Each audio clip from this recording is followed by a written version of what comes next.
said about there's something primal about getting hit and hitting back, I completely agree with that. I think it's inside of every man at some level. And what you want to do is you want to be able to take that approach not towards just sparring, but life in general.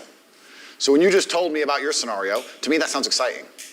Like, oh, my investor's gone, I gotta get the old guy back, that miserable person who didn't want to buy, I gotta get my team motivated, shit, we need to make some money. It's Wolf of Wall Street. Now it's fun, right? You can either look at it like, oh shit, this is a big problem, or you can get motivated. Every time something bad happens to you, you are your most competitive if you are motivated by it, right? So getting hit and hitting back, that's the essence of life. It's the essence of business, it's the essence of everything.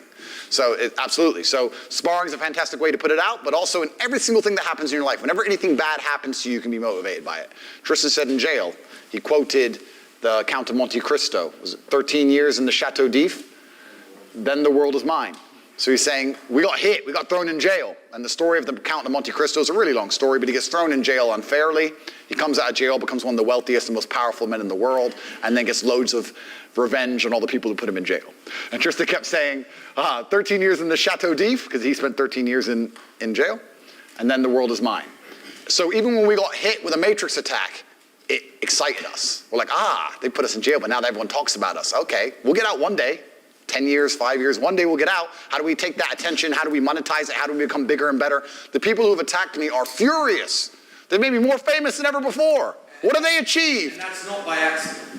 That's us and our looking at our chessboard. The reason we're more famous, the reason we've flipped the script in the media, the reason everyone laughs at the BBC now. The BBC have lost credibility, and whenever they post anything, everyone just comments DNG underneath it. When you're, That's us. When you're fighting against, when you're fighting against the BBC, it's one of the most credible organizations in the world. It's far more credible than CNN. BBC, British Broadcasting Corporation, that is a battle. And I sat here, as they tried to sucker punch me, and destroyed them so ruthlessly that their stock price tanked. Like if they had a stock price, it would have gone off the fucking cliff after their interview with me. They can't have comments on any video about me. They turn them all off. I beat them. So that is us who did that. So when we were in jail, when bad things are happening to us, we were literally sitting there planning. Cool, what's gonna happen when we're out? Fine, we're gonna have a bunch of interviews. I need to be on point, I need to be sharper. Give me a dictionary, I need to learn new words. What's gonna happen if we're gonna bring this unfortunate clip up? What am I gonna say? What's gonna happen if they try to attack me from this angle? You have to plan and you have to fight, you have to be excited by it. So getting hit by things, you can either go, I got beat up, it's so hard, I'm in jail, I miss my family, or you can go, okay. Give me all the time I need to prepare for my counterattack, my revenge. I'm just getting started, they're fucked.